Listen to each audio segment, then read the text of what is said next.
आप सभी को वेलकम करता हूं हमारी YouTube चैनल ग्लोयर स्टडी पर। नमस्कार प्यारे बच्चों, वेलकम, गुड इवनिंग। कैसे हैं सब लोग आप? प्यारे बच्चों, एक बार कंफर्म कर दीजिए, क्या आप सब तक मेरी आवाज ठीक से आ रही है? सब बच्चे सुन पा रहे हैं?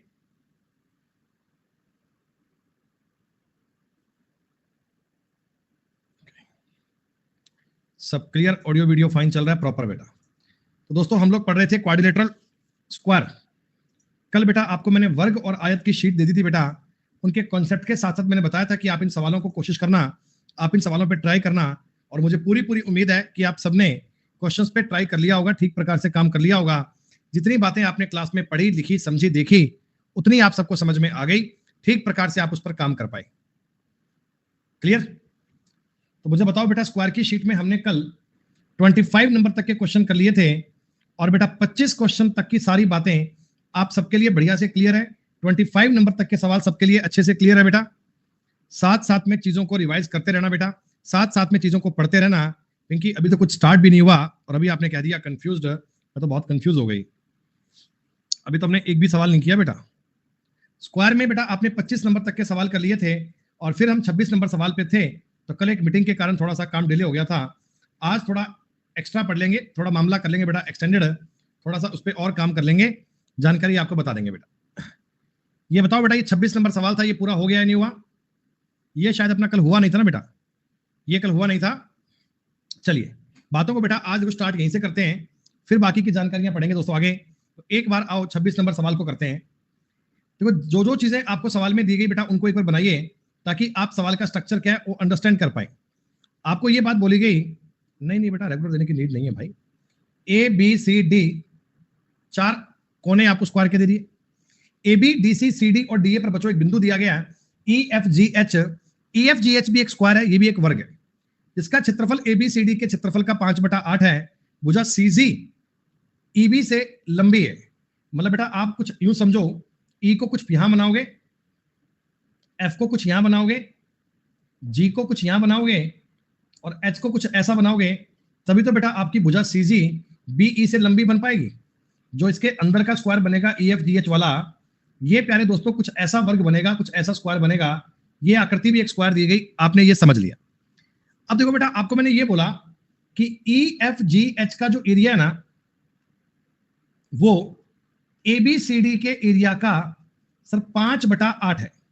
ये 62.5% को अगर तुम फ्रैक्शन में चेंज करोगे, परसेंटेज की क्लास में ये आपने पढ़ा होगा कि परसेंटेज में अगर बदल को फ्रैक्शन में चेंज करेंगे तो ये 5/8 बन जाएगा। अब सर वैल्यू पुट क्या करें? देखो बेटा, बेसिक तरीका जो सवाल का कहता है ना, वो तो कहता है जी ए और एक्स मानकर सवाल कर लो। वो तो कहता है जी ए और एक्स मानकर सवाल कर लो, ए और एक्स हम सवाल को सॉल्व करेंगे, बात बन जाएगी। लेकिन बेटा वो तरीका हमारे लिए लेंदी पड़ेगा, मैं आपको बताऊंगा, उस तरीके से भी सवाल करवाऊंगा। लेकिन बेहतर होगा कि अगर हम इस सवाल को अपने ऑप्शन से बनाएं, बेहतर होगा अगर इस सवाल को ऑप्शन से जाए। कैसे का? सुनिएगा। मेरे को भुजा ईबी और भुजा सीजी का अनुपात पूछा है। पहले एक बात बताओ, ये सीजी बी एफ के बराबर आएगा क्या बच्चों? ये सीजी जो होगा सीजी क्या बी एफ के बराबर आएगा? जी हाँ, ये तो बात बनेगी। सर आपने कहा बिल्कुल, एक काम करते हैं, पहला ऑप्शन उठा के देखते हैं, 1:3 को रख के देते हैं। अगर मैं बच्चों इस साइड को 1 मानता हूं, इस साइड को 3 मानता हूं, तो ये बताओ ये वाली साइड भी 3 ही बनेगी? हाँ सर, ये पूरी लाइन बताओ आपके कायदे से 4 बन गई क्या? ये पूरी लाइन कायदे से 4 बन गई? जी हाँ। अच्छा, 3 का स्क्वायर कितना होता है? 3 का स्क्वायर 9, 1 का स्क्वायर 1, क्या बच्चों ये वाली साइड √10 बनेगी? हाँ सर, 10 बनेगी। अब देखो, अगर मैं ए बी सी डी का स्क्वायर निकालूंगा, ए बी सी डी का स्क्वायर, तो वो आना चाहिए 16। बेटा ई एफ जी एच का अगर मैं वर्ग निकालूंगा, एरिया निकालूंगा, तो एरिया आना चाहिए 10। क्या ये दोनों को काट के 5:8 बन पा रहा है? जी हाँ बन पा रहा है सर। मेरी वैल्यू सेटिस्फाइड हो रही है, मेरी बात एकदम सटीक बन पा रही है। तो ये मेरे सवाल का उत्तर आ गया, ये मेरी बात का आंसर आ गया। ये अपने सवाल का हो गया जी तरीका, जो हमने आपको बताया ऑप्शन से हिट करने का। ऑप्शन से कैसे करना है, बात समझ में आ गई बेटा? ऑप्शन से जानकारी कैसे बनेगी, बात समझ में आ गई? जी हाँ सर। अगर मान लो कोई बच्चा कहे कि मैं तो सर इसको बेसिक से जाऊंगा, तो बेसिक से तो लेंदी पड़ेगा। मैंने आपको इजी बात तो बता दी है बेटा, मैंने आपको आसान चीज तो बता दी है, फिर भी आपने कहा अगर आप इस सवाल को बेसिक से करें तो क्या होगा, तो बात को सुनिएगा। प्यारे बच्चों मेरी बात बताओ, मैं अगर बड़े स्क्वायर की भुजा को ए मान लूं, ए, इस छोटे वाली साइड को एक्स मान लूंगा, तो ये वाली साइड क्या बताओ, ए माइनस एक्स बनेगी, और ये वाली साइड भी ए माइनस एक्स बनेगी। क्या ये बनेगा क्या? जी हाँ। अच्छा, अभी आप सब लोग बताओ, ये राइट एंगल ट्राइंगल है बीईएफ। बीईएफ एक राइट एंगल ट्राइंगल है, और मैं ईएफ को, अगर ईएफ का स्क्वायर निकालता हूं तो मुझे करना पड़ेगा a माइनस एक्स का होल स्क्वायर प्लस करना पड़ेगा एक्स स्क्वायर। पाइथागोरस थ्योरम के अकॉर्डिंग, बेटा पाइथागोरस के अकॉर्डिंग मैं ईएफ ज्ञात करने की कोशिश कर रहा हूं। यहां पे अगर सॉल्व करूंगा, ये बनेगा a square plus x square minus 2ax plus x square. आपने कहा जी हाँ सर, ईएफ का स्क्वायर बनेगा ना, वो बराबर बनेगा a square plus 2x square minus 2ax। जी हाँ सर, ये बात बननी चाहिए, इस बात में कोई डाउट नहीं है।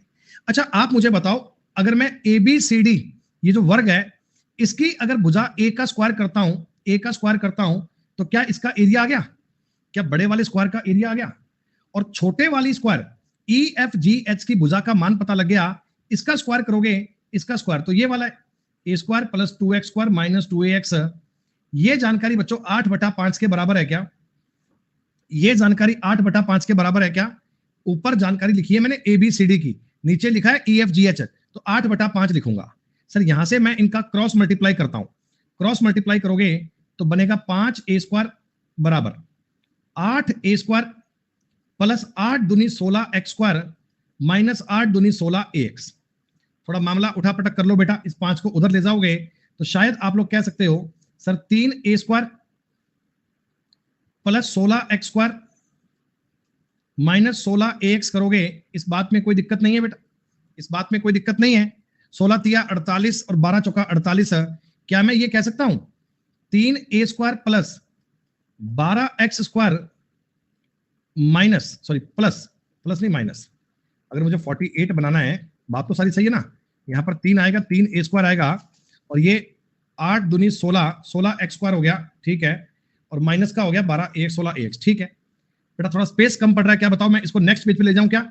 इतनी बात आपको क्लियर है तो अगले पेज पे बात लिख दूं। आपने अभी अभी लिखा था 3a square minus 16ax plus 16x square. मैं कैसे भी करके ना सवाल में रेशो बनाना चाहता हूं, मेरा काम है बच्चों, मैं सवाल पे रेशो बनाना चाहता हूं। 16 तिया 48, 12 चौका 48, एक काम करते हैं minus 12ax minus 4ax plus 16x square मान लेते हैं। ये अलजेब्रा चल रहा है बच्चों, ये मान लेना, ये अलजेब्रा की बात चल रही है। सर इनमें कॉमन आएगा 3a, अंदर बचेगा a माइनस 4x। सर इनमें कॉमन आएगा माइनस का 4x, अंदर बचेगा सर a माइनस 4x। इन दोनों इक्वेशन में कॉमन आ गया a माइनस 4x, अंदर बच गया 3a माइनस 4x बराबर 0। अगर दो संख्याओं का मल्टीप्लाई 0 है, या तो ये 0 है या ये 0 है। अगर मैंने a माइनस 4x के बराबर में 0 करा तो बेटा a बराबर हो गया 4x, यहां से a और x का रेशो बन गया 4:1। सेकंड वाली बात को सॉल्व करूंगा बच्चे, तो यहां से बनेगा 3a माइनस 4x बराबर 0, 3a बराबर हो गया 4x, a और x का रेशो आ गया 4:3। सर इस सवाल में 2 अनुपात बन सकते हैं, इस सवाल में 2 अनुपात बन सकते हैं, लेकिन मेरी बात को ध्यान से समझना। पहले मैं आपको बता रहा हूं कि ये वाला अनुपात हम कौन सा लेंगे।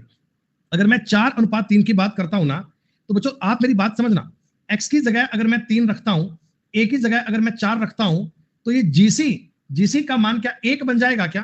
क्या जीसी का मान 1 बन जाएगा क्या? लेकिन सवाल में आपको बोला जीसी बीई से लंबा है, जीसी बीई से लंबा है, इसका मतलब मैं ये वैल्यू बेटा ले नहीं सकता, इसका मतलब मैं ये मान तो ले नहीं सकता, मेरे को जाना पड़ेगा इस मान पे, मेरे को इस मान पे जाना पड़ेगा, यानी कि a की वैल्यू 4, x की वैल्यू 1 और ये वैल्यू बन जाएगी 3। ऐसे आप अपना सवाल बनाओगे, ऐसे अपना तरीका बनाओगे बच्चे, ये इसका बेसिक मेथड है। लेकिन बेसिक मेथड में जाने के चक्कर में आपको बहुत टाइम देना पड़ गया। आपको मैंने थ्योरी तो बता दी, लेकिन ऑप्शन आपके लिए बेस्ट है, ऑप्शन आपके लिए सही है, ऑप्शन से सवाल करना आपके लिए बहुत ईजी है। मैं जानता हूं ये सवाल तुम्हें टफ लग रहा है, तो इसीलिए तो मैंने बताया ना बेटा ऑप्शंस, इसीलिए मैंने आपको बताया ना ऑप्शन है। जरा मेरी बात को सुनना, मैंने आपको ऑप्शन में क्या बताया था कि ए बी सी डी मान लो एक वर्ग है, मैंने यहां पर इसका एक पॉइंट ले लिया ई, यहां पर एक पॉइंट ले लिया एफ, यहां पर एक पॉइंट ले लिया जी, और यहां पर एक पॉइंट ले लिया एच, क्योंकि बेटा ये भी एक स्क्वायर है। अब ये भी अगर स्क्वायर है तो भैया डायगोनल सबके बराबर, ये भुजाएं सारी बराबर आ रही हैं, तो आपने कहा सर बिल्कुल ये बराबर आएगा, तो इसकी साइड भी इक्वल आएंगी।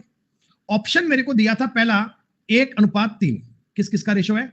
बीई का और सी जी का रेशो दिया है 1:3।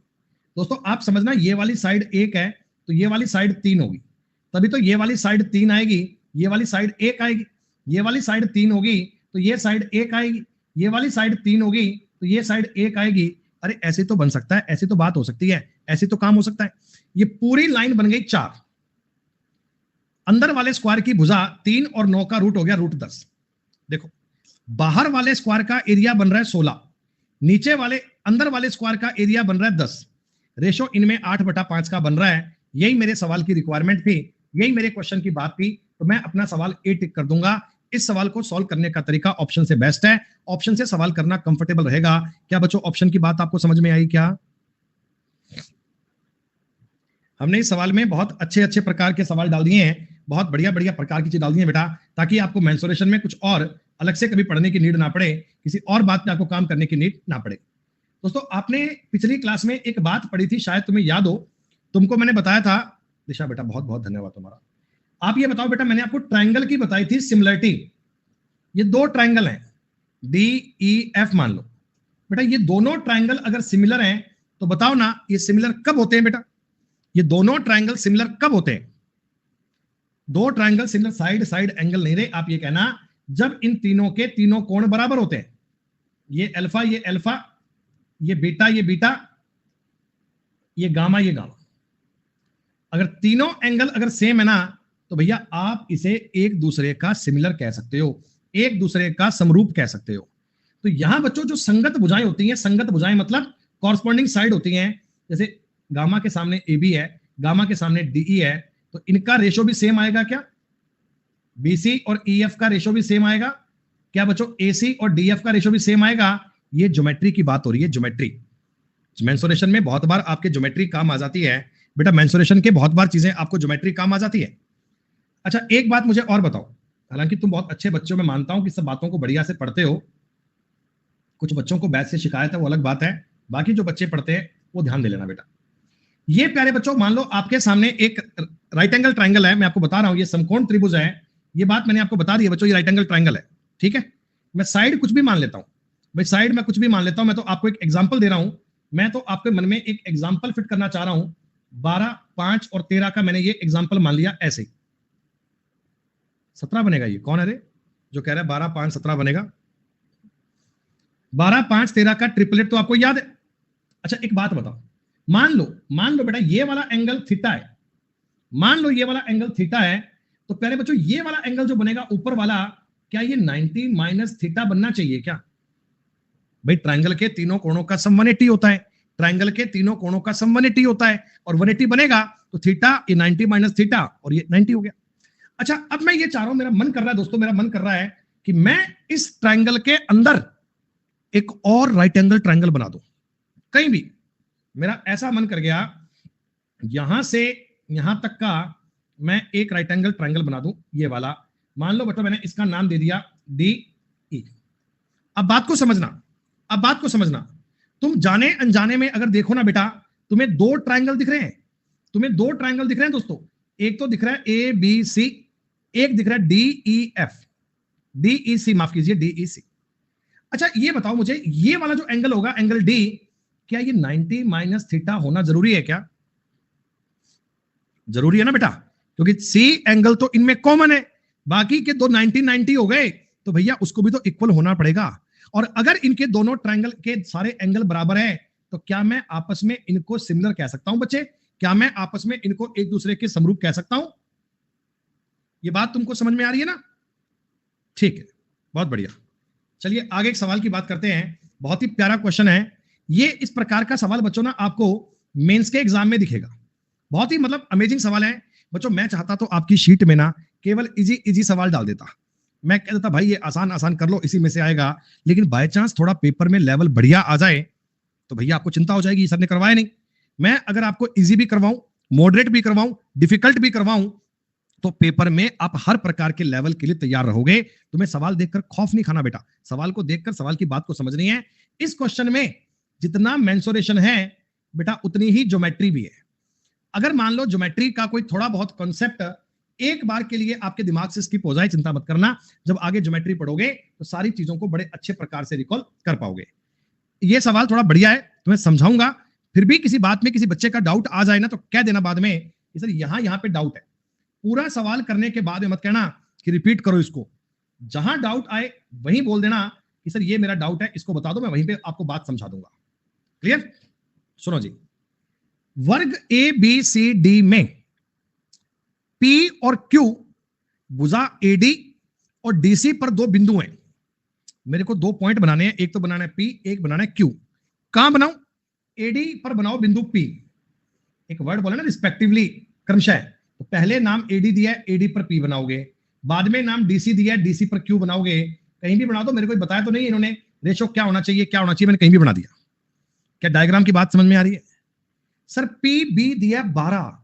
दोस्तों पी बी का मतलब ये पी को बी से मिला दिया, तुमको इसने बताया नहीं, समझ गो पी बी 12 है, ये लाइन 12 दी है।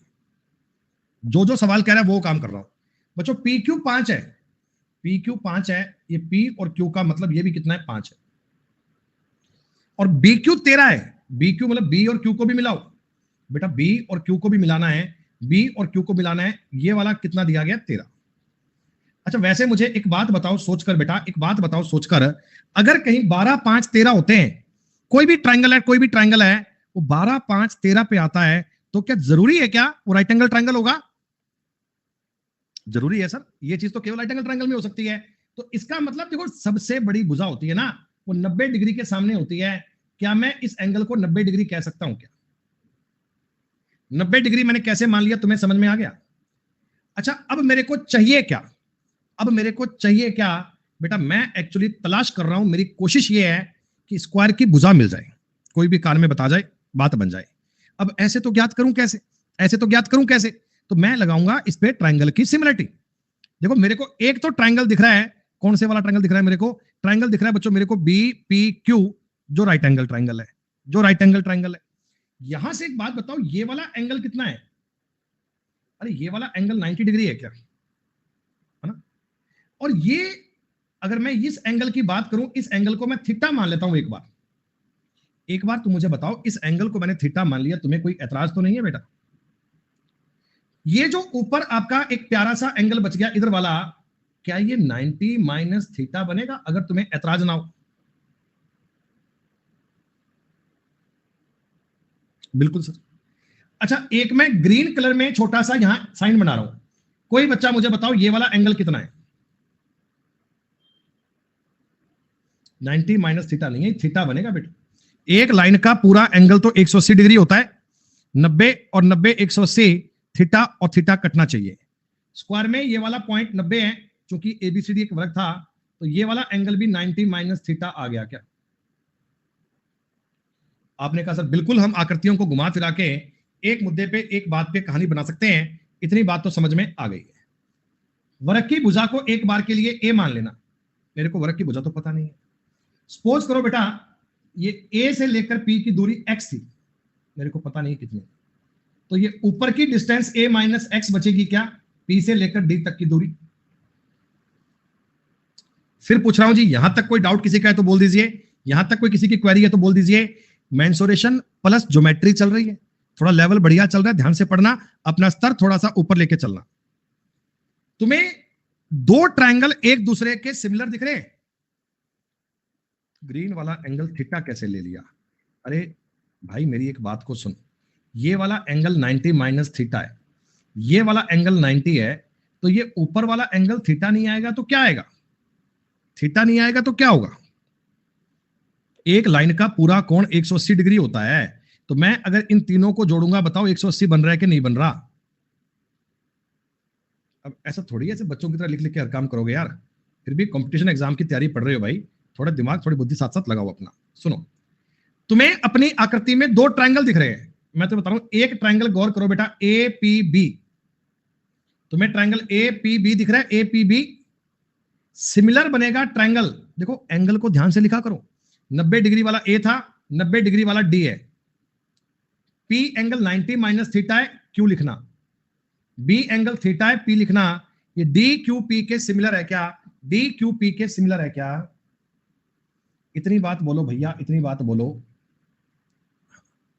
सर। अब मैं इस पर अपना नियम लगा रहा हूं, फिर समझो बात को।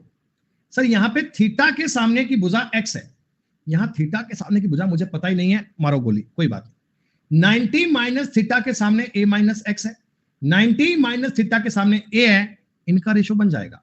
देखो एबीपी में 90 माइनस थीटा के सामने क्या है, a, यहां 90 माइनस थीटा के सामने क्या है, a माइनस एक्स।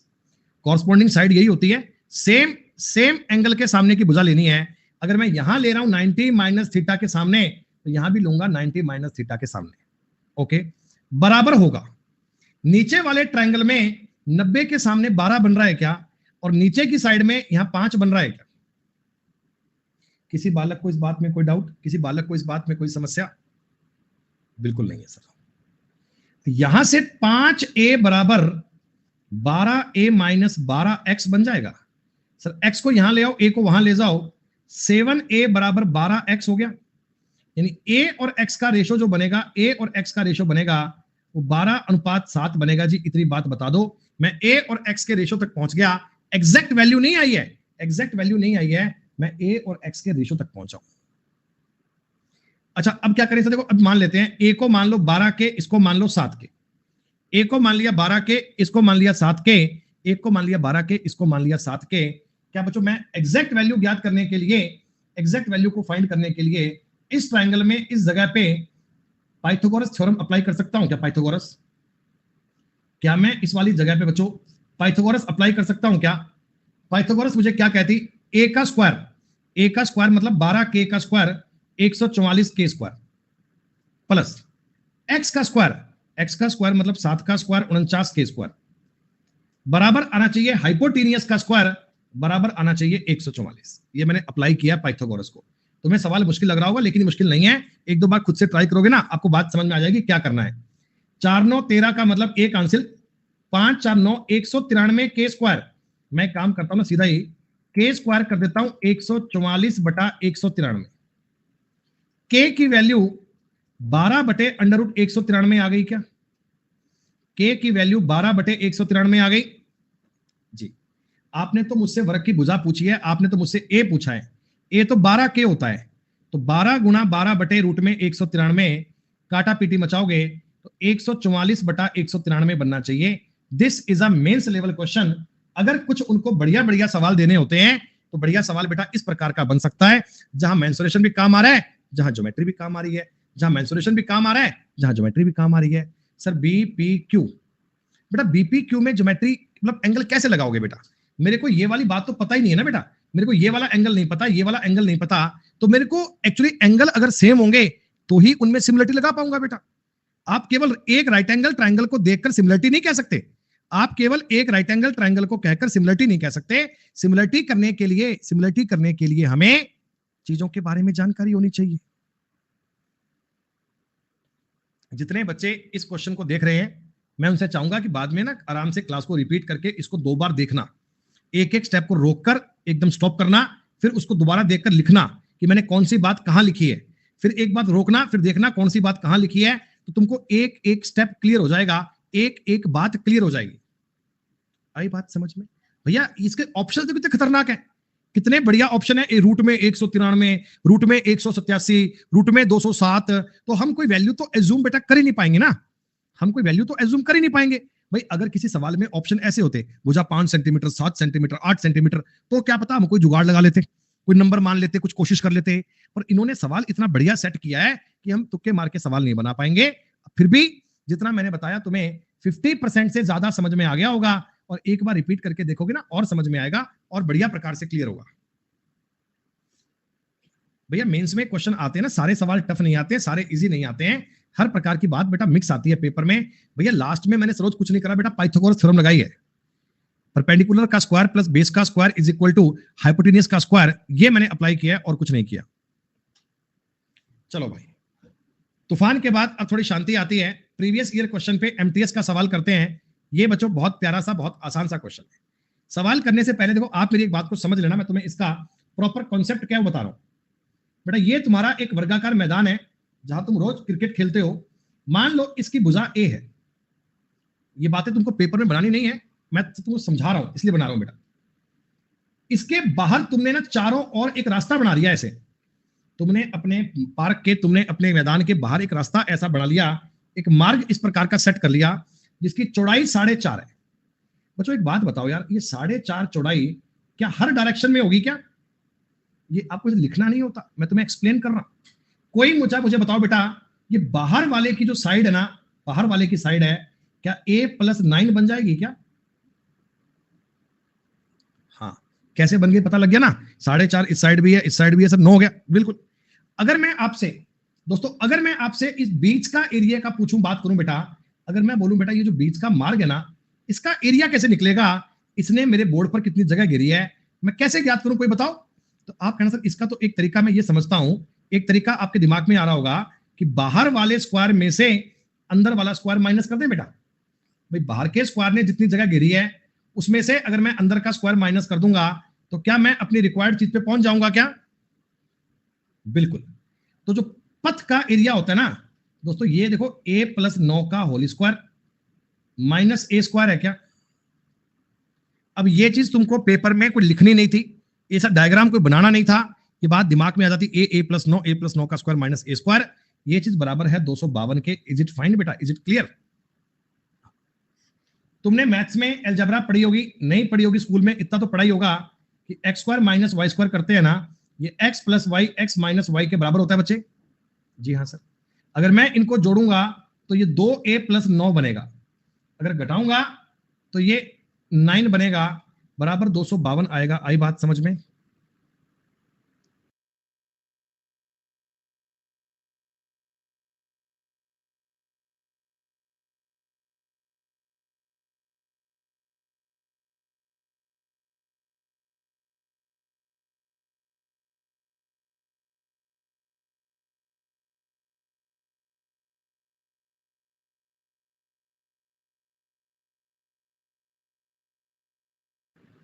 भैया बात आपको समझ में आ रही है? बात आपको पॉइंट क्लियर हो रहा है आपको कि हमने a+9 के स्क्वायर में से a का स्क्वायर माइनस कर दिया, ये 252 के बराबर था, a square minus b square का फॉर्मूला लगा दिया, तो ये अपने को पूरी जानकारी मिल गई।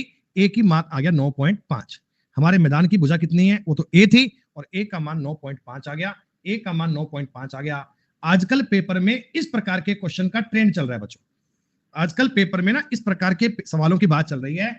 एग्जामिनर इजी क्वेश्चन सेट कर रहा है ना, तो वो इस प्रकार के सवाल आपको भर भर के दे रहा है, इनमें कोई समस्या आपको आनी नहीं चाहिए। देखो एकदम सेम क्वेश्चन है, एकदम सेम क्वेश्चन है। अरे सुशील भैया कितनी बार तो बता दिया यार, अंदर की साइड 4 है, इधर 4.5 बढ़ाएगा, इधर 4.5 बढ़ाएगा, तो क्या a+9 नहीं आ जाएगा क्या यार? बेटा एकदम सेम सवाल है, एकदम सेम क्वेश्चन है, क्या आप इसको घर से कर लोगे? अच्छा एक बात मुझे बताओ, मैंने इसमें तो केवल साइड पूछ के काम बंद कर दिया, मैंने कहा भैया साइड कर लेना, साइड से काम हो जाएगा, कोई दिक्कत नहीं है, साइड से आपका काम हो जाएगा। लेकिन इसमें ना आपको फेंसिंग करवा दी, बाढ़ लगवा दी। बेटा ये मेरा ग्राउंड है, अगर मैं इस पर बाढ़ लगवाना चाहता हूं, बाढ़ एरिया पर नहीं लगती, बाढ़ लगती है पेरीमीटर पे। अगर तुम्हें फेंसिंग करवानी है बेटा, मतलब बाउंड्री पर इस प्रकार की तारबंदी करवानी है, तो पेरीमीटर पे करवाओगे ना? अरे भैया तुम्हें पता है ना, पेरीमीटर से करवाओगे ना। अगर इस पर मिट्टी डलवानी हो, इसको समतल करवाना हो, इस पे घास लगवानी हो, तो हम काम करते हैं एरिया पे। अगर फेंसिंग करवानी हो, इसकी बाउंड्री लाइन करवानी हो, चारों तरफ पेड़ लगवाने हो, तो काम होता है बेटा फेंसिंग पे, काम होता है पेरीमीटर पे। तो इस सवाल में जैसे मैंने अभी बताया था, पहले आप इसकी साइड ज्ञात करोगे, साइड ज्ञात करेगी तो परिमाप भी आ जाएगा। क्या ये 29 नंबर सवाल सेल्फ घर से कर लाओगे बच्चों? ऐसा तो नहीं है कि कल की क्लास में ले आओगे, हमारा डाउट है, हमको करवाया क्यों नहीं आपने? बिल्कुल बढ़िया। देखो ये सवाल कितना फ्री का नंबर आ गया बच्चों, एमटीएस के सवाल देखो कितने इजी आ रहे हैं। 52 रुपए प्रति मीटर स्क्वायर की दर से लागत आ रही है 1,30,000 रुपए। बेटा समतल करवाने में एरिया काम आता है ना? अरे बताओ समतल करवा रहे हो खेत को, तो क्या बेटा एरिया काम आता है? आपने 52 से भाग दे दिया, 13 से काटोगे 4 बार, 13 से काटोगे 10,000, 2500 एरिया आ रहा है। एरिया 2500 आ रहा है, तो साइड रही होगी बेटा 50, पेरीमीटर रहा होगा 200। और अगर तुमको 200 पेरीमीटर पे 35 रुपए के हिसाब से फेंसिंग करवानी है बेटा, इसकी बाउंड्री करवानी है, तो 35 गुणा 200 करके 7,000 उत्तर ज्ञात कर लोगे ना। अब ये सवाल तो बताने की नीड नहीं है यार, ये तो आप जानते हैं।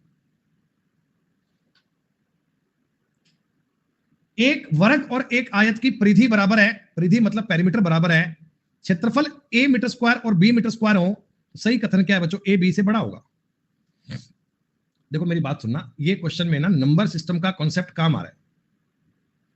ये बच्चों नंबर सिस्टम की बात समझ में आ रही है? आप क्या बात है, सुनो मेरी बात। मेरे पास दो नंबर हैं a प्लस b, मान लो इनका जोड़ 20 है, ऐसे बताऊं तुम्हें, मान लो इनका जोड़ क्या है? 20 है। प्यारे बच्चों, अगर मेरे को इनका प्रोडक्ट मैक्सिमम लेना है ना, मैक्सिमम, अगर इनका गुणा मैक्सिमम लेना है ना, तो दोनों को इक्वल लेना पड़ेगा, दोनों को इक्वल लेना पड़ेगा, तब इनका प्रोडक्ट आता है मैक्सिमम। जैसे आप देख लो, मैं 10 का और 10 का गुणा करूंगा तो क्या बच्चों 100 बन रहा है। आपने कहा इसको 9 कर लो, इसको 11 कर लो, देखो जैसे जैसे इनका फर्क बढ़ता जाएगा ना, वैसे वैसे इनका मल्टीप्लाई घटता जाएगा। अगर मैं 8 और 12 करूंगा, देखो 96, जोड़ तो आज भी 20 है और गुणा बदल गया बेटा। अगर मैं 7 और 13 कर दूंगा तो 91, 6 और 14 कर दूंगा तो 84। बात समझ रहे हो?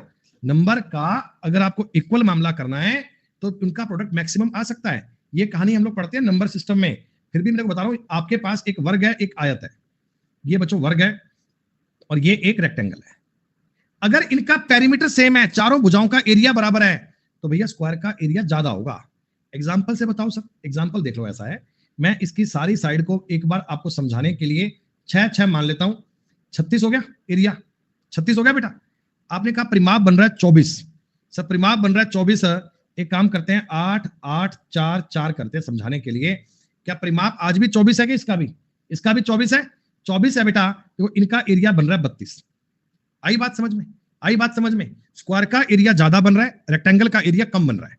आप इस एग्जांपल की बात नहीं है, आप कोई भी एग्जांपल मान लो, जब एक स्क्वायर का और जब एक रेक्टेंगल का एरिया सॉरी पेरीमीटर बराबर होगा, जब परिमाप बराबर होगा, तो एरिया स्क्वायर का ज्यादा जाएगा। हमेशा स्क्वायर का एरिया ज्यादा जाएगा, हमेशा वर्ग का एरिया बड़ा होगा। आई बात आपको समझ में? क्या ये कॉन्सेप्ट है, इसको लिख लेना। अरे मैं कंपैरिजन कर रहा हूं स्क्वायर का और रेक्टेंगल का। सर्किल कहां से ले आया तो?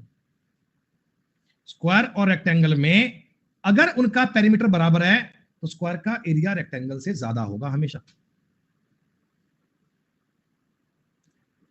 4 डेसीमीटर भुजा वाले वर्गाकार टाइल्स द्वारा 8 मीटर और 6 मीटर कमरे चौड़े बनाने को, 8 मीटर और 6 मीटर का एरिया ये आ गया।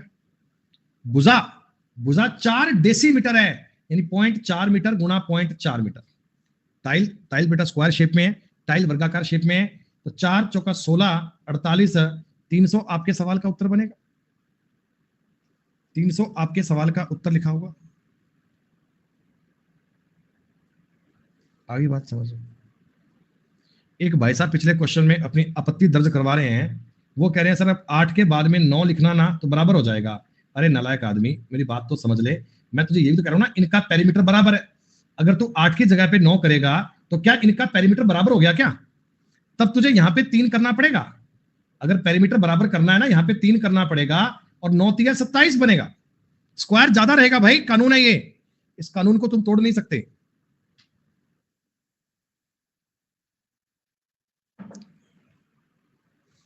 तैतीस नंबर क्वेश्चन सीजीएल के पेपर का पूछा हुआ सवाल है। सीजीएल के पेपर की दी हुई बात है और मुझे लग नहीं रहा किसी बच्चे को डाउट आएगा। बच्चों, वर्गाकार मैदान का एरिया है 1764। अगर एरिया इतना है, साइड 1764 का रूट लोगे तो साइड आ रही है 42। वर्ग की भुजा तुमने ज्ञात कर ली। अब दोस्तों आपके पास एक आयत भी है। आयत की चौड़ाई वर्गाकार मैदान की भुजा का 1/3 है, ये 14 है। लंबाई चौड़ाई से दुगनी है, ये 28 है। बच्चों इसको समतल करने की लागत ज्ञात करनी है। अरे 28 गुना 14 गुना 15 कर लोगे क्या? ये सवाल तुम पेपर में कर लोगे क्या? रे अरे बताओ ना। ये आजकल सीजीएल के पेपर में इस प्रकार की बातें देता है। जैसा मैंने आपको 33 नंबर सवाल बताया, डिट्टो सेम 34 नंबर सवाल है।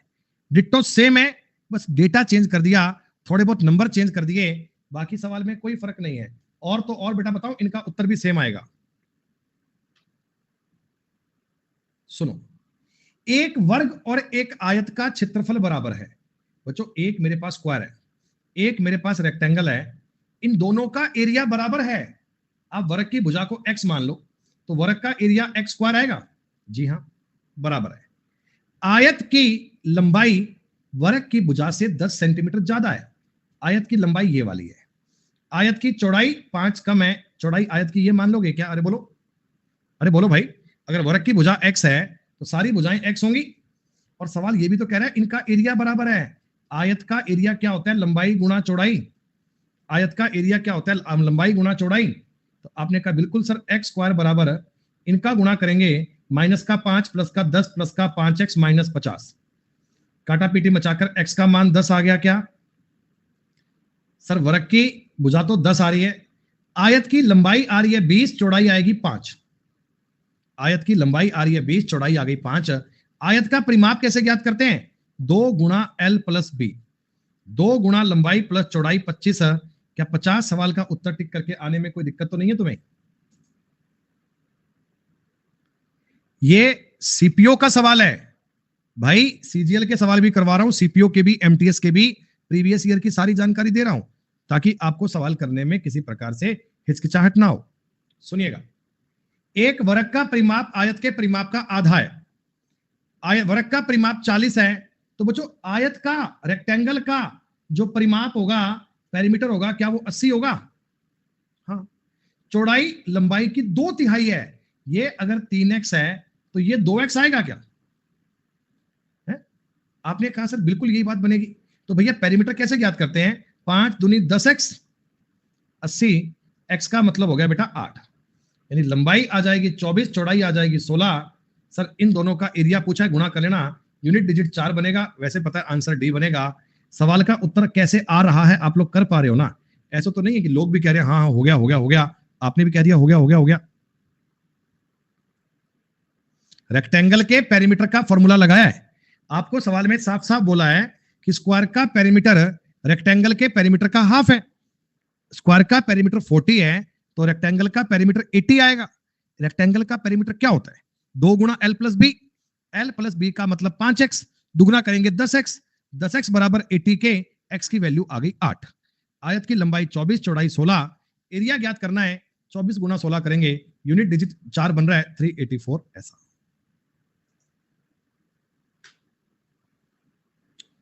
64 वर्गों वाली शतरंज की बिसात के प्रत्येक वर्ग का क्षेत्रफल 4 सेंटीमीटर है। देखो बेटा, शतरंज है, 64 बॉक्स है, इसमें प्रत्येक एरिया का क्षेत्रफल 4 है, तो टोटल एरिया जो आपकी शतरंज ने ले रखा है वो 64 गुणा 4, 256 सेंटीमीटर स्क्वायर ले रखा है क्या? बताओ बताओ बताओ। हाँ। आपने कहा सर ये 256 सेंटीमीटर स्क्वायर ऐसे बनाया है एक शतरंज। अगर 256 इसका एरिया है तो प्रत्येक साइड 16 मीटर की रही होगी, सेंटीमीटर रही होगी, प्रत्येक साइड 16 की रही होगी। अरे 16 गुणा 4 लिखा है, वो प्रिंटिंग मिस्टेक है, इतना सीरियस मत लिया करो। गुणा मैंने 4 से ही करा है, प्रत्येक बिसात का ये जो एरिया लंबाई चौड़ाई है ये 16 रही होगी।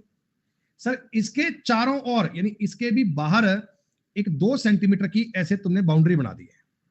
अरे भाई एक बात बताओ, अंदर की भुजा 16 थी, तुम 2 वाली बाउंड्री बनाओगे तो बाहर की भुजा 20 आएगी क्या? बाहर की भुजा 20 आएगी ना? अरे 16 में 2 इधर भी बढ़ेगा, 2 इधर भी बढ़ेगा, 20 बढ़ेगा, 4 बढ़ेगा, मतलब 20 हो गया। तो इस बिसात का पूरा पेरीमीटर कितना आएगा?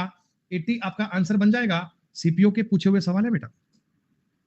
आप इस क्लास को पढ़ने के बाद में ना मेंसुरेशन में, प्रीवियस ईयर में कोई भी सवाल उठा के देख लेना जी, हर एक सवाल का उत्तर आप लोग याद कर पाओगे। ये देखो कितना बढ़िया सवाल दोस्तों, कितना अच्छा सवाल है। एक वर्गाकार पतंग है, ये एक वर्गाकार पतंग है जिसका डायगोनल 32 सेंटीमीटर है, जिसका डायगोनल बच्चों विकर्ण ये है 32 सेंटीमीटर। एक कोने से 8 सेंटीमीटर भुजा का एक समबाहु त्रिभुज भी लगा हुआ है। ऐसा पतंग पे डिजाइन बनता है बच्चा, एक साइड में तुमने डिजाइन बनाया 8 सेंटीमीटर भुजा का, यहाँ पे एक छोटा सा समबाहु त्रिभुज भी लगा दिया। तो पतंग को बनाने में कितना कागज लगेगा? क्या बच्चों मैं इन दोनों का एरिया जोड़ दूं क्या? टोटल कितना कागज लगेगा? आप कहना जी स्क्वायर का एरिया और इक्विलेटरल ट्रायंगल का एरिया जोड़ दूं क्या? एग्जामिनर ने एक ही सवाल में वर्ग और इक्विलेटरल ट्रायंगल दोनों का कंसेप्ट यूज कर लिया। अच्छा स्क्वायर का एरिया मुझे बताओ, डायगोनल के स्क्वायर का आधा होता है क्या? तुमको ये बात याद है ना, डायगोनल के स्क्वायर का आधा होता है, मैंने तुमको बताया था ये बात। इक्विलेटरल ट्रायंगल का एरिया कौन बच्चा जानता है? अच्छा आप फॉर्मूला याद करके बैठे हो, अरे भाई कोई बात नहीं, मेरे को फॉर्मूला आता नहीं था, मैंने लिख दिया, ठीक है। √3/4 a स्क्वायर होता है।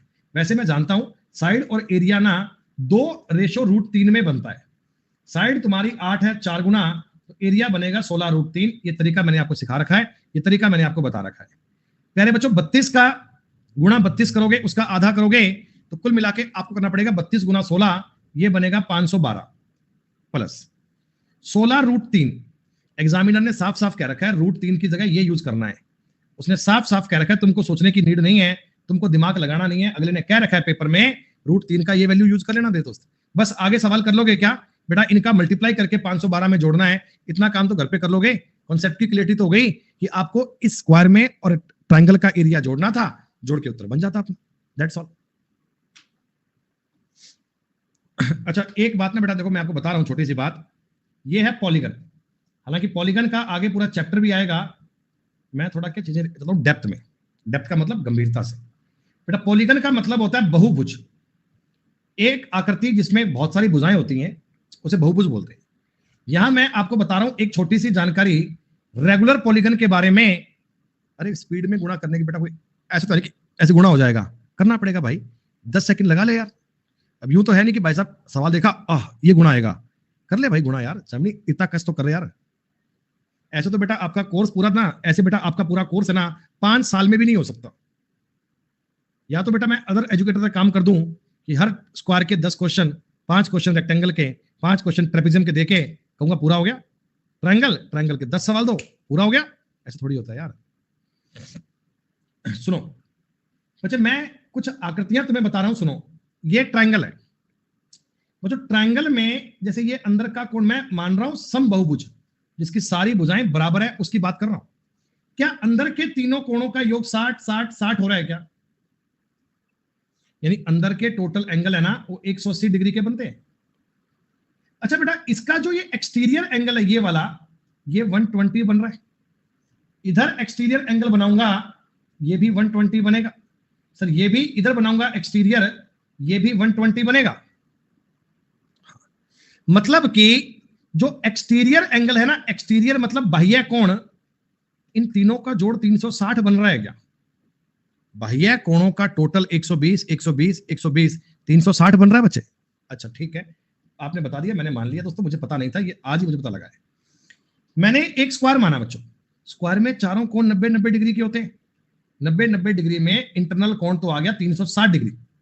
लेकिन बाह्य कोण बताओ, ये इधर वाला भी 90 है सर, ये इधर वाला भी 90 है सर, ये इधर वाला भी 90 है और ये इधर वाला भी 90 है।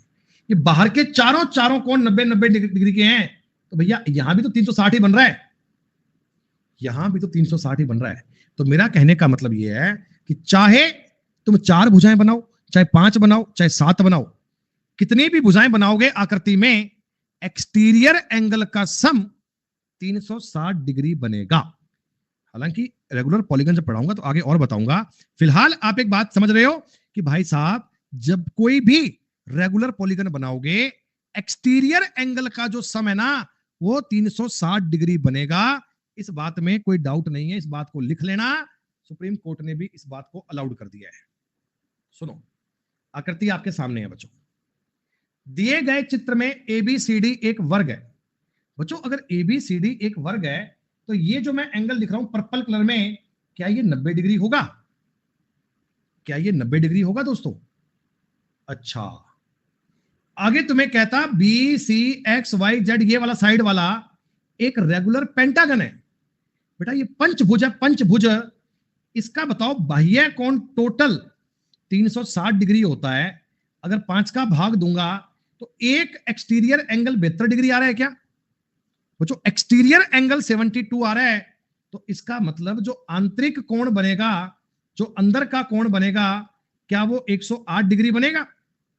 अरे जानते ना अंदर बाहर का सम तो 180 आता है, अंदर बाहर का सम तो 180 आता है। आपने कहा हाँ सर आपकी बात को मान लेता हूं, ये वाला एंगल मैं आपके कहने पर 108 डिग्री मान लेता हूं। किसी बच्चे को एतराज तो नहीं है, किसी बच्चे को दिक्कत तो नहीं है? और तुम्हें एग्जामिनर कह रहा है भाई ABE एक समबाहु त्रिभुज है, समबाहु इक्विलेटरल। इक्विलेटरल का मतलब बेटा ये बात 60 मान लोगे क्या, ये वाला एंगल? और अब तुमको वो कहता एंगल EBZ का मान बता दो बेटा मेरे बिना सॉल्व करे क्या तुम बता सकते हो क्या भैया ये पूरा पूरा एंगल बनता है 360, तुम्हें ये 60 पता है, ये 90 पता है, ये 108 पता है, तो बाकी का ज्ञात कर लोगे ना। हालांकि उत्तर 102 आएगा, और मैं उम्मीद करता हूं कि मुझे लिखने की नीड नहीं है, आप कर लोगे इस बात को। अप्रोच सवाल की समझ में आई ना, कैसे करा वो तरीका समझ में आया ना। दोस्तों तुम्हारे मेंसुरेशन के नंबर नहीं कटेंगे भाई साहब। बेटा सुजीत ये जो कोर्स चल रहा है भाई इसी को पढ़ ले यार बेटा, आपका कोर्स कहां से करें भाई, कोर्स चल रहा है ना यार, इसकी फर्स्ट क्लास से पढ़ ले मेरे दोस्त। 24 सेंटीमीटर लंबी एक तार को मोड़कर एक वर्ग बनाया। दोस्तों मेरे पास एक तार है, वो 24 सेंटीमीटर लंबी है, अगर मैं उससे एक स्क्वायर बनाऊंगा तो क्या प्रत्येक भुजा मुझे 6-6 बनानी पड़ेगी? प्रत्येक भुजा मुझे 6-6 बनानी पड़ेगी क्या? तुम्हें ये बात पता है ना, तो 24 बन पाएगा भाई, बच्चे बच्चे को बात पता है। फिर मैंने इसी से तार को तोड़ मरोड़ के एक राइट एंगल ट्रायंगल बना दिया। मैं बड़ा दोस्तों चंचल आदमी हूं, आजकल मेरी क्लास कम होती है, तो कभी वर्ग को जोड़कर स्क्वायर बना देता हूं, कभी मैं उससे राइट एंगल ट्रायंगल बना देता हूं। खाली बेटा क्या करेगा आदमी। और वर्ग की एक भुजा को आधार रखा जाता है, वर्ग की भुजा को आधार रख दिया, आधार मैंने 6 रखना है, आधार मैंने 6 रखना है। दोस्तों मैंने वही तार तोड़ मरोड़ के बनाई है, तार की लंबाई तो बदलेगी नहीं ना बेटा, अरे तार की लंबाई तो 24 रहेगी। थोड़ी सी बात आपके दिमाग में आ रही है कि गुरुजी आप इसको 8 मान लो, इसको 10 मान लो, आपके ऐसे अंतर मन में विचार आ रहा है, सर इसको 8 मान लो, इसको 10 मान लो, हाँ 24 हो गया। अरे इसका एरिया पूछ रहे हो, अरे सर कैसी बात कर रहे हो सर, हमें तो ये बात तुरंत क्लिक होने लग गई है, इतने अच्छे बच्चे हो गए हैं, सवाल देखते क्लिक करने लगे। मेंसुरेशन में आकृतियां टेढ़ी माड़ी मोड़ेंगे तो भी कोई दिक्कत नहीं है। अरे यार कौन सा मल्टीप्लाई भैया, 10 सेकंड में नहीं हो सकता, वो 5 मिनट का सवाल है यार, कैसे करेगा मल्टीप्लाई करना, तुझे कैसे बताऊं यार, थोड़ा सा तो काम कर ले यार भाई। एक सवाल के पीछे पड़ जाता है, फिर सारी कायनात मतलब 7 घंटे एक बात पे लगा रहेगा कि 1.73 का गुना तो करके बताओ, आगे कुछ पढ़ना नहीं, पढ़ ले यार भाई। भाई साहब सवाल जो जहर बनते हैं ना, सवाल जो जहर बनते हैं वो ये बनते हैं, बढ़िया मतलब जबरदस्त अल्टीमेट लेवल दोस्तों ये वाला। किसी समबाहु त्रिभुज के अंदर दोस्तों एक वृत्त है, ये है एक समबाहु त्रिभुज, आओ इसके अंदर डालते हैं दोस्तों एक वृत्त, आओ इसके अंदर अपन फिट करते हैं दोस्तों एक सर्किल, एक वृत्त मैं इसके अंदर फिट करने का प्रयास करता हूं, ऐसे कर दिया। एक समबाहु त्रिभुज के अंदर मैंने क्या डाल दिया, एक वृत्त डाल दिया, वृत्त के अंदर एक वर्ग है, और भाई साहब इसके अंदर एक वर्ग डाल दिया। ये सिर्फ तुम्हें कंफ्यूज करने का काम कर रहा है, पर तुम होना मत। त्रिभुज और वर्ग के क्षेत्रफल का अनुपात ज्ञात करो। दोस्तों आप मुझे एक बात बता दो, अगर मैं ट्रायंगल की साइड को ए मान लेता हूं, ट्रायंगल की साइड को ए, मेरे से पूछा है ट्रायंगल का और स्क्वायर का एरिया, स्क्वायर का एरिया ज्ञात करने के लिए स्क्वायर की साइड चाहिए, ट्रायंगल का एरिया ज्ञात साइड चाहिए, मैंने ए मान ली। ट्रायंगल का एरिया मुझे बताओ √3/4 गुना ए स्क्वायर होता है क्या, ये होता है क्या? अच्छा अब मुझे एक बात बताओ, मैंने तुमको शायद एक बात सिखाई थी, अगर समबाहु त्रिभुज के अंदर तुम एक सर्किल बना दो तो अंतः वृत्त की त्रिज्या ज्ञात कर सकते हो क्या? बेटा इन रेडियस तुमको किसी क्लास में किसी मास्टर ने बताई थी क्या? a/2√3 होती है, इन रेडियस तुमको सिखाई हुई है ना, प्रूव करके बताई हुई है, प्रूव करके कैसे आती है, ठीक है। अच्छा एक बात मुझे और बताना यार, ये जो इन रेडियस थी, इन रेडियस वो कुछ ऐसे वाली होगी क्या? सर इन रेडियस ये है तो डायमीटर इसका दुगना होगा, डायमीटर ये वाला होगा क्या? तो डायमीटर ये होगा क्या, डायमीटर ये होगा क्या? और ये जो डायमीटर है, ये जो डायमीटर है, ये इस स्क्वायर का डायगोनल भी तो है, ये इस स्क्वायर का डायगोनल भी तो है। और स्क्वायर का एरिया कैसे निकालते हो सर? डायगोनल का स्क्वायर करके बटा में 2 कर दीजिए, डायगोनल का स्क्वायर करके बटा में 2 कर दीजिए, डायगोनल का स्क्वायर करके बटा में 2 कर दीजिए। आई बात समझ में? मेरे को डायगोनल का स्क्वायर था, बटा में 2 कर दिया, ए स्क्वायर से ए स्क्वायर खत्म, ये 4 से कटेगा 2 बार मेरे दोस्तों, 3√3 और इधर 2, ये तुम्हारे सवाल का उत्तर आ गया। ऐसे क्वेश्चन पेपर में आएंगे तो आपके नंबर कटने नहीं चाहिए। कोई पूछे कि सवाल तुम्हें मेंसुरेशन के आते हैं तो आप कहना जी हाँ 100% सही जगह हमने पढ़ रखा है। बेसिक से लेकर हाई लेवल तक की सारी बातें होती हैं, ये होता है एक्चुअल लेवल जो तुम्हें पढ़ना है दोस्तों एग्जाम के लिए।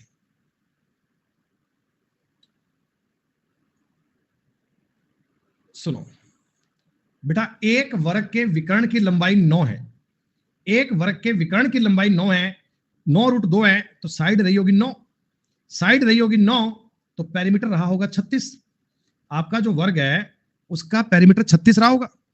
आपने पुनः आकार देकर एक ट्रायंगल बना दिया। बेटा देखो, ट्रायंगल बनाना है तो ट्रायंगल इसने बोला नहीं कौन सा बनाओ, तुम अपनी मर्जी से बना दो ट्रायंगल। मैं 12 12 12 का ट्रायंगल बना दूं क्या? हाँ सर, इसके अंदर, इसके भीतर सबसे बड़े अंतःव्रत, बेटा सबसे बड़ा तो वही बनेगा जो तीनों साइड को ऐसे टच करते हुए जाएगा। और मैं जो बोल रहा हूं बेटा वो सुन लेना यार। इसके अंदर ये बनेगा और इसकी रेडियस जो बनती है, रेडियस ये 12/2 √3 बनेगी। सर 2 से कटेगा 6, यानी 2 √3 कह सकते हो क्या रेडियस? त्रिभुज का सॉरी वृत्त का एरिया पूछा है πr², 4×3 = 12 पाई आपके सवाल का उत्तर बन गया।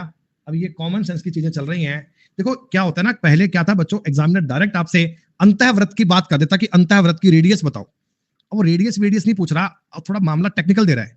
पहले तुमको डायगोनल दे दिया, डायगोनल से स्क्वायर की साइड पे जाओ, पेरीमीटर पे जाओ, ट्रायंगल बनाओ, ट्रायंगल से अगली बात को चेक करो। बेटा आई बात समझ में? ये जो उठापटक कर रहे हो ना, स्क्वायर की साइड निकाल रहे हो, पेरीमीटर निकाल रहे हो, ये याद कर रहे हो, ये चीजें आनी चाहिए। पिंकी तुम्हारे पास एक 36 मीटर लंबी तार है, तुम इससे एक ट्रायंगल बनाओगे, ट्रायंगल की 3 साइड बनाओगे, तो 36 मीटर लंबी तार से अगर 3 भुजाएं बनाओगे तो कितनी भुजा बनेगी? अरे पिंकी बता बेटा, 36 मीटर लंबी तार है, 3 भुजाओं की आकृति बनानी है, तो कितनी भुजा बनाएगी बेटा? ये दोस्तों सवाल है ना, देखो ये आपका होमवर्क का क्वेश्चन है। ये इस प्रकार का सवाल हमने अभी आपको बताया है, ये सेम उसी प्रकार की उठापटक का सवाल है। फिर भी आपको लगे कि हमसे नहीं हो पा रहा तो अगली क्लास में पूछ लेना, लेकिन एक बार आपको घर से करना है, जितना मैं बता रहा हूं उस आधार पर ये कर लोगे। एक समान अधिकतम आकार की 4 वर्ताकार प्लेटों को एक वर्गाकार कागज से काटा गया जिसका एरिया 784 है। तो ये एक वर्गाकार कागज है, इसका एरिया 784 है, तो साइड 28 आएगी क्या? इसमें से तुमको ना 4 कागज की शीटें काटनी है। बेटा अगर 4 कागज की शीटें काटोगे तो कैसी काटोगे यार? हैं कैसी काटोगे बहू? एक ऐसी काटोगे,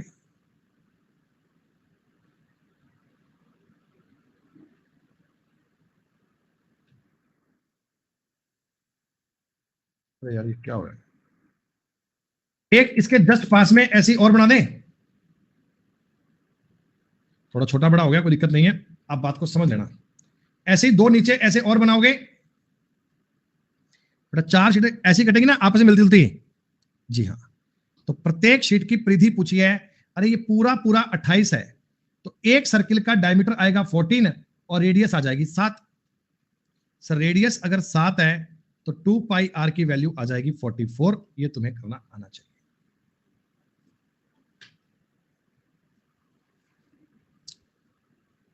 चलो 5 मिनट का ब्रेक लो, 5 मिनट के बाद आगे 2 सवाल और आगे करते हैं, फिर आज हम रेक्टेंगल भी पूरा कर लेंगे। बेटा आज तुम्हारा स्क्वायर रेक्टेंगल पूरा, कल करवा देंगे तुम्हें कुछ बचे सवाल क्वाड्रिलेटरल के, और फिर कल की क्लास में स्टार्ट कर लेंगे सर्किल।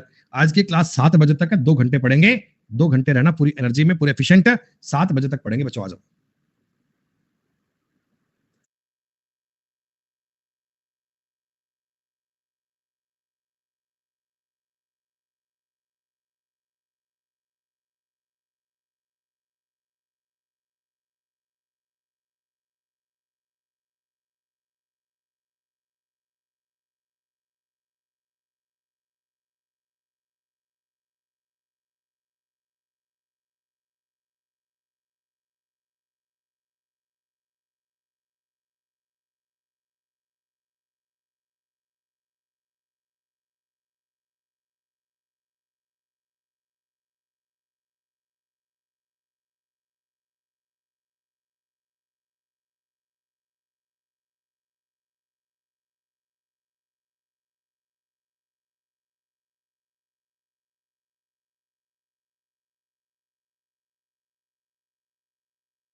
अच्छा,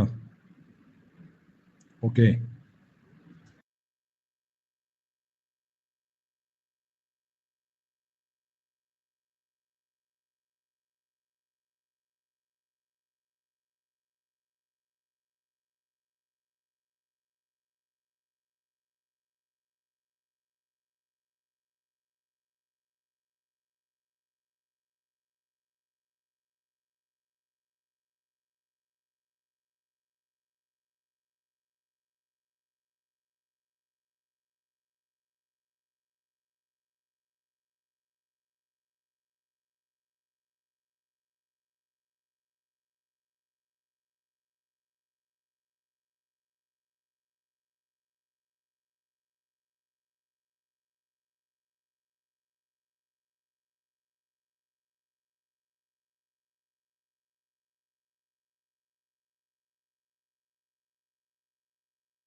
हाँ भैया, अरे भैया 1 मिनट, कोई अर्जेंट कॉल आ गया था यार। क्या होता है कि कोई फोन आता है तो वो ब्रेक में ही बात हो पाती है, चलती क्लास में बात हो नहीं पाती ना बेटा। चलो सुनो भाई, आपके जो हमने 2-4 मिनट लिए हैं वो चिंता मत करो, भरपूर तुम्हें एक्स्ट्रा देंगे, भरपूर काम कराएंगे बेटा। सुनो, दिए गए चित्र में एबीसीडी एक वर्ग है जिसकी भुजा 4 है। इसका पॉइंट बेटा ये साइड 4 है, ये बात हमें बता दी। भुजा एडी पर एक बिंदु पी दे दिया और बीपी और सीपी का न्यूनतम मान पूछा है। देखो बेटा, मेरी बात को समझना, थोड़ा दिमाग लगाओ, थोड़ी लगाओ अंडरस्टैंडिंग, कि अगर मैं एक स्क्वायर मान लो, ठीक है, अब इस स्क्वायर पे मैं अगर सपोज करो पी पॉइंट को यहां ले लेता, मान लो, तो आपको पता है ये लाइन बहुत बड़ी बन जाती, ये लाइन भी काफी साइड के मुकाबले तो बड़ी बनती।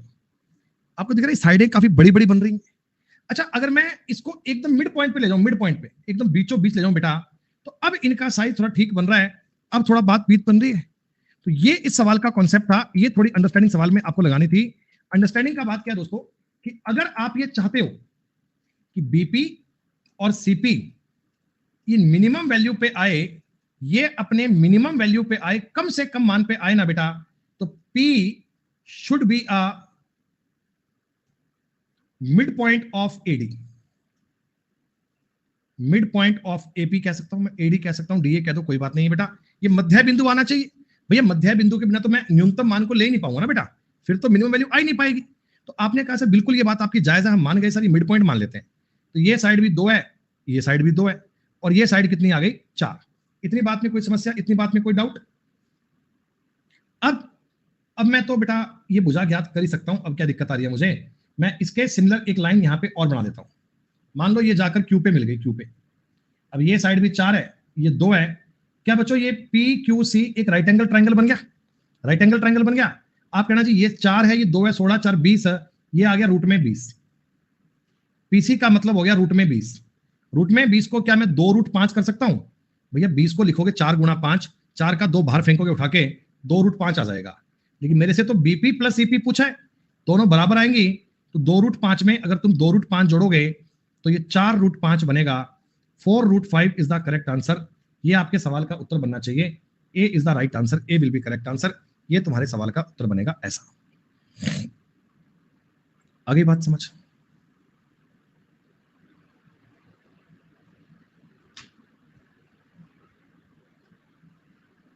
स्क्वायर क्यू ने कहा कहाँ है, कह रहा जी ये क्वेश्चन में स्क्वायर कहाँ कहाँ है।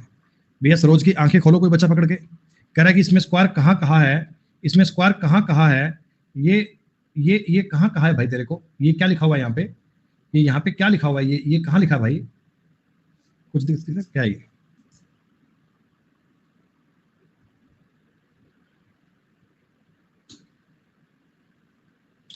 ये इस शीट का सेकंड लास्ट क्वेश्चन है।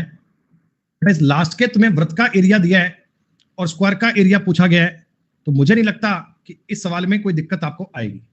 ये मान एक्चुअली ये 7 लिखा है ना, इसको तुम भूल जाओ एक बार के लिए, ये गलत दिया हुआ है, ये 7 14 28 नहीं है बेटा, इसको तुम छोड़ दो। अब मुझे बताओ, अरे हाँ भैया, अगर पेपर में लिखा है ना इन द गिवन फिगर, अगर ये लिखा हुआ है इन द गिवन फिगर, तो डायग्राम दिया गया, मतलब डायग्राम दिया गया बेटा। सुनो, अच्छा एक वृत्त का एरिया अगर ये है तो तुम साइड ज्ञात कर सकते हो। आप कहना सर पाई आर स्क्वायर की वैल्यू क्या है, 38.5। पाई का मतलब होता है 22/7। आर स्क्वायर मुझे ज्ञात करना है, मैं इसको अपनी मर्जी से 385/10 कर रहा हूं। 11 से काटेंगे 2, 11 तिया 33, 55, ये 7 और ये 2। सर आर आ जाएगा 7/2। इसमें तो कोई दिक्कत नहीं है। थोड़ा सवाल को अपन क्या करते हैं, गौर से देख लेते हैं। ये लो, मैंने अपना क्वेश्चन गौर से देख लिया। बच्चों देखो, मैंने तुमको एक बात बताई थी कि अगर तुम एक सर्किल के एक अंदर और एक बाहर स्क्वायर बनाओगे, बड़ा अगर ऐसा स्क्वायर बनाओगे, ऐसा स्क्वायर बनाओगे, तो इनका एरिया 1:2 में चलता है क्या? 1:2 में आता है क्या? है ना? ठीक है। एक तुमको ये भी पता है क्या कि अगर मैं एक स्क्वायर के मिड पॉइंट को मिलाकर, मध्य बिंदुओं को मिलाकर एक स्क्वायर बनाऊंगा, तो इस अंदर वाले का एरिया बाहर वाले के एरिया का आधा होता है। ये बात मैंने आपको बताई थी ना? अरे वाह सर, सब तुम्हें याद हो गया। प्यारे बच्चों, मेरे सामने ना ये सर्किल है, सर्किल।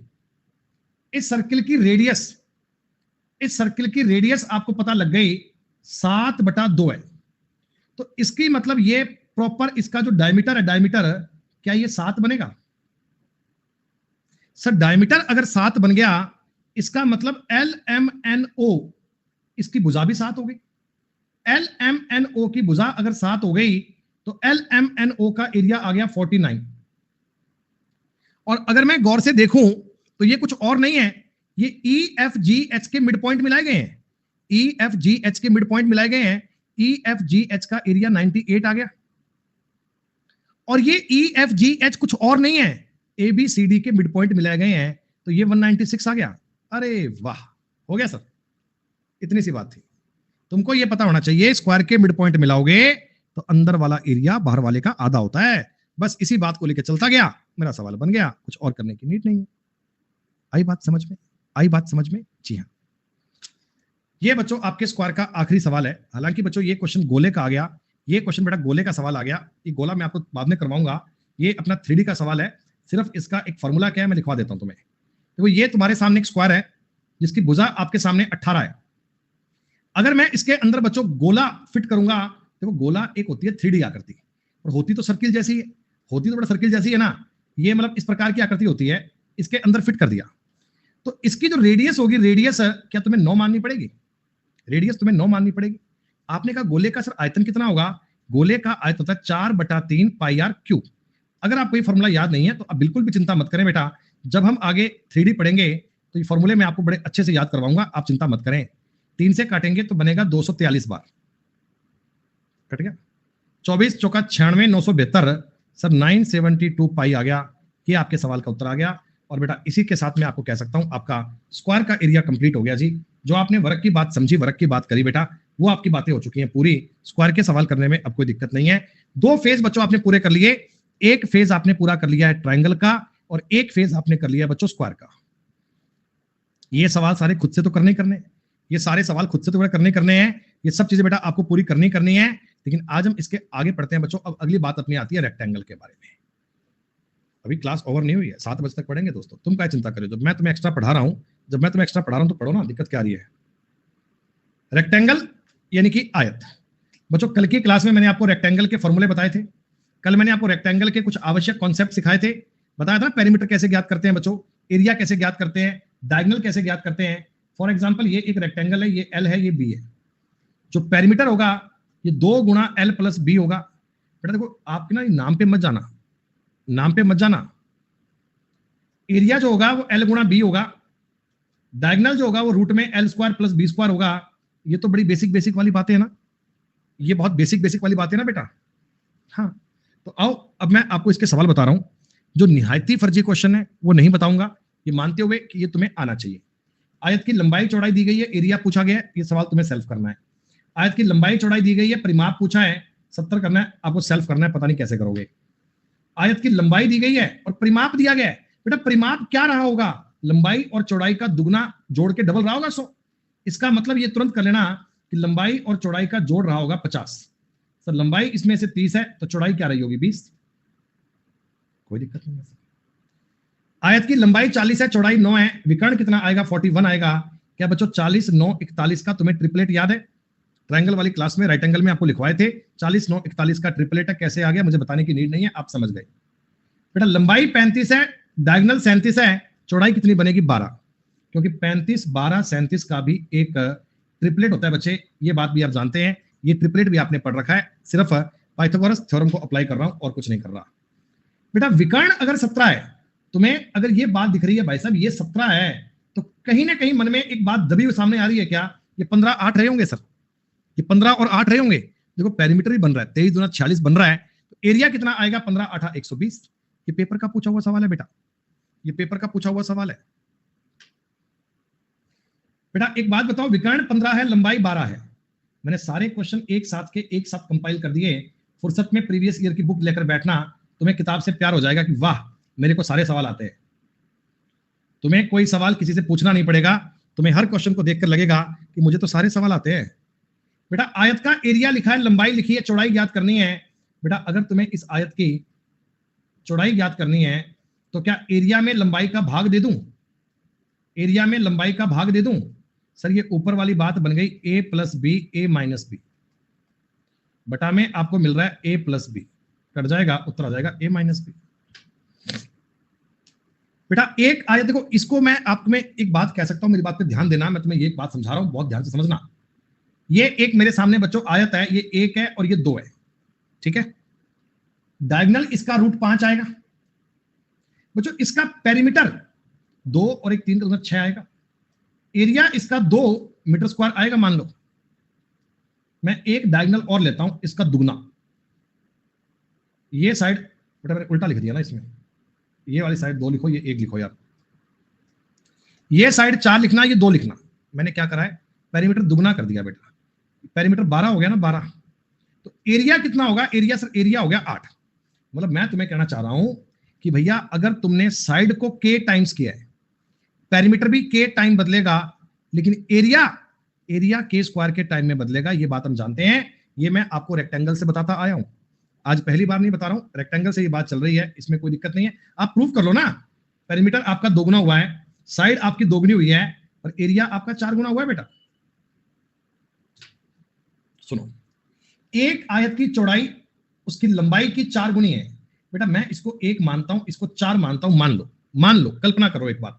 तो मैं आपको कह रहा हूं सर इसका क्षेत्रफल 1764 है भैया, ओरिजिनली अपना एरिया बन रहा है 4, तुम कह रहे हो 1764, कितने गुना है, कितने टाइम है, 4 चौक 16, 4 चौक 16, 441। इसका मतलब साइड जो आएगी ना, साइड जो आएगी वो 21 टाइम्स आएगी, 21 गुना आएगी। चौड़ाई पूछी है 4 गुना 21 84 आंसर बन गया। CHSL का पूछा हुआ क्वेश्चन है, आप डायरेक्ट इस सवाल को कर सकते हैं, बिना एक्स वैक्स को कंसीडर किए, बिना एक्स पे माथापच्ची किए, सीधा अपना उत्तर ज्ञात कर सकते हैं। ये मेंटोस जिंदगी होती है बेटा, आम जिंदगी होती है बच्चे। इसको बोलते हैं x, इसको बोलते हैं 4x, फिर लिखते हैं x गुना में 4x बराबर है 1764, फिर इसे काटते हैं 441 बार, फिर कहते हैं x स्क्वायर 441 है, फिर कहते हैं x आ जाएगा 21, चौड़ाई पूछी है वो 4x है, 4 गुना 21 करेगा 84 आ जाएगा, वो ऐसे करते हैं। सुनो, एकदम डिट्टो सवाल है, लंबाई चौड़ाई की 5 गुनी है, होमवर्क है बच्चे, 5 गुना 1 करना है, 400 गुना 20 गुना हो जाएगा, उत्तर आ जाएगा 20। अरे ये क्या कर दिया, ऐसे ही कर दिया, 5 ये 2400 गुना, साइड 20 गुना, चौड़ाई पूछी है 20 गुना 1 20 हो गया, खत्म। पेन उठाया, बिल्कुल भी नहीं, उत्तर आया 100% सही। ऐसा काम करना है मेरे दोस्त, ऐसा काम करना है। सुनो मेरी बात, एक आयत का परिमाप रहा है दोस्तों 42, परिमाप 42 रहा है, तो L प्लस बी कितना रहा होगा 21, और मल्टीप्लाई होता है LB रहा होगा 108। आपने विकर्ण पूछा है, विकर्ण बच्चों L square plus b square का रूट होता है। अरे आप मुझे कॉमन सेंस के सोच के बताओ कि अगर 12 और 9 कर दूंगा तो जोड़ इनका 21 बन जाएगा, मल्टीप्लाई 108 बन जाएगा, और इनका डायगोनल 15 बन जाएगा क्या, 12 9 15 का। सर ये तो आपने वैल्यू एज्यूम कर ली, मेरे को वैल्यू नहीं पता तो मैं क्या करूंगा, सवाल में तो पेपर में कर ही नहीं पाऊंगा, मुझे छोड़ना पड़ जाएगा, पूरा समझाते क्यों नहीं हो। समझो समझो बेटा समझो, अलजेब्रा पढ़ते हैं अपन थोड़ा सा देर। देखो अगर मैं इस चीज का होल स्क्वायर कर दूं, अगर मैं इसका होल स्क्वायर कर दूं, L square plus b square plus 2LB बराबर हो जाएगा 441। L square plus b square करोगे प्लस 2LB का मतलब 216 बराबर 441। L square plus b square करना चाहते हो, ये घटाओगे 225 बन जाएगा, डायगोनल के लिए रूट करना पड़ता है बच्चे, रूट करोगे 15 आंसर बन जाएगा, ऐसे भी तो आएगा, पर ऐसा करना कितना मुश्किल लग रहा है। आसान तो ये था ना 12 और 9, और ये हो गया बेटा 15, काम खत्म। I am really confused mensuration before listening your classes. Now I feel the better on this topic. Thank you to God and Unacademy, but no thanks to Sumit sir. No thanks to his efforts. No thanks to his content. We just thanks to Unacademy only. Great. सुनो बेटा, same question है, मुझे बताने की need नहीं है। अरे मजाक कर रहा हूं बेटा, थोड़ा बहुत हंसते रहा करो, क्लास में मन लगा रहता है। पेरीमीटर अगर बेटा 94 है सर, L प्लस बी 47 आएगा।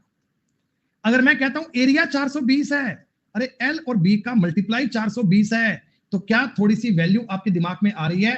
क्या दोस्तों आप बुद्धिमान लोग हैं? थोड़ा मुझे सोचकर बता दो, क्या आप इस वैल्यू को जज कर पा रहे हो कि यार 47 इनका जोड़ करना है, 420 इनका गुणा करना है, 35 12 37 कर सकते हैं सर। 35 और 12 मान लीजिए, ये 35 हो गया, ये 12 हो गया, तो डायगोनल इसका जो आएगा वो 37 आएगा। सर एक बार अगर बात दिमाग में नहीं आती तो तुमने तरीका बताया ना बेटा, मैंने तरीका बताया ना तुम्हें, मैंने सिर्फ ऐसे कचरा नहीं काट दिया, मैंने तरीका बताया कि ऐसा करके तुम होल स्क्वायर करके ऐसे सवाल को ज्ञात कर लेना। ये तरीका भी बता दिया, तुम जो मर्जी कर लेना बेटा। अगर ट्रिपलेट याद है, वैल्यू याद आती है, फुट करना बहुत आसानी से कर लो। वैल्यू एक टाइम पे याद नहीं आ रही तो भैया आप बेसिक पे जाकर भी ज्ञात कर सकते हो। सवालों को 3-4 बार रिपीट करोगे, बातें अपने आप दिमाग में क्लिक होने लगेंगी, मैथ के तेज बन जाओगे। परिमाप 80 है सर, L प्लस बी 40 आएगा पक्का। क्षेत्रफल 375 है, अरे 375 तो 25 और 15 गुणा करके बनता है सर। एक को 25 मान लो, एक को 15 मान लो, लंबाई चौड़ाई का अंतर पूछा, 10 आंसर कर लेना। CHSL का सवाल है, कर पा रहे हो क्या आप लोग? एक आयत का परिमाप 50 है, क्षेत्रफल 150 है। एक जैसे सवाल चल रहे हैं, मैं ढूंढ ढूंढ के लाया, ढूंढ ढूंढ के एक जैसे क्वेश्चन मैंने एक साथ करने के लिए कोई कसर नहीं छोड़ी बेटा। जहां जहां मुझे कंटेंट मिला मैंने वहां वहां इन पर मेहनत करी। देखो एक जैसे सवाल चल रहे हैं एक साथ, एक जैसे सवाल चल रहे हैं एक साथ, हाँ 15 और 10। सुनो पहले बच्चों, एक आयत का एरिया होता है लंबाई गुणा चौड़ाई।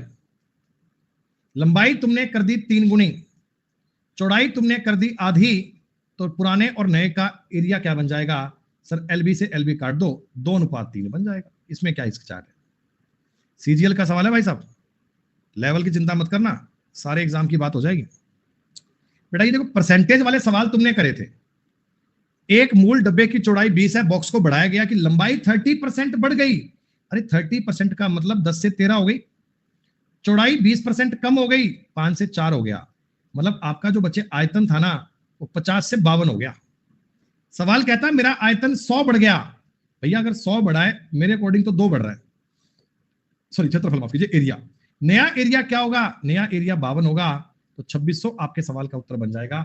अरे ये उत्तर कैसे आ रहे हैं, आप ये बात समझ पा रहे हो ना बेटा? सिर्फ मैं तुम्हें तेज गति में सवाल करके नहीं बता रहा हूं, मैं तुम्हें सवाल समझा रहा हूं, बात समझ में आनी चाहिए।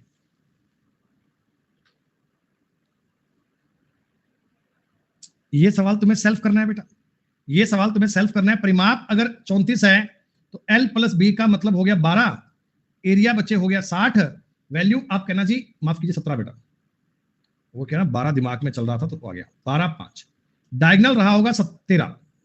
ये डायगोनल एक स्क्वायर की भुजा है, ये डायगोनल एक स्क्वायर की भुजा है, तो वर्ग का परिमाप कितना होगा? 52, 13 चौका 52। ये सवाल तुम्हें सेल्फ करना है, 18 नंबर सवाल है, ये मुझे आता नहीं है, तुम मुझे बताना क्या आंसर बनेगा इसका। अरे बता रहा हूं तुम्हें सवाल घर पे कितने करके लाने हैं, रुको एक बार। ये भी तुम्हें सेल्फ करना है, ये सवाल मुझे नहीं आता है, आप मुझे बताओगे अगली क्लास में। आसान,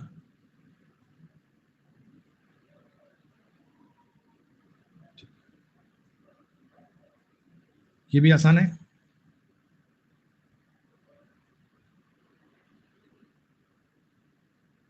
ऐसा क्वेश्चन तो आपने स्क्वायर में किया था ना बेटा, सेम इस प्रकार का सवाल आपने स्क्वायर वाली शीट में किया था। स्क्वायर का साइड x मान लेना, वो x प्लस 10 x माइनस 8 करके एरिया इक्वल कर लेना।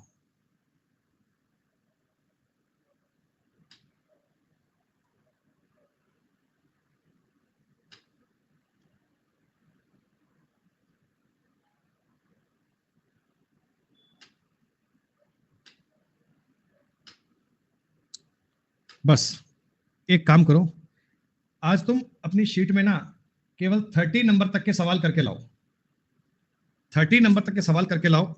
कल शनिवार है, कल अपनी कोई और तो क्लास है नहीं बेटा, कल दिन भर में कोई और क्लास नहीं है, बस शाम को 5 बजे अपनी ये क्लास होगी। कल आराम से आप चीजों को दिन में ट्राई करना, कोई रीजनिंग की कोई प्रैक्टिस, कोई स्पेशल कोई और क्लास नहीं है, सिर्फ इसी क्लास में आपसे मेरी मुलाकात होगी। तो मिलते हैं आपसे प्यारे बच्चों कल एग्जैक्ट शार्प 5 बजे अगले पॉइंट के साथ। अगली बातें कल पढ़ेंगे, आज इतना ही। धन्यवाद। जय हिंद, जय भारत।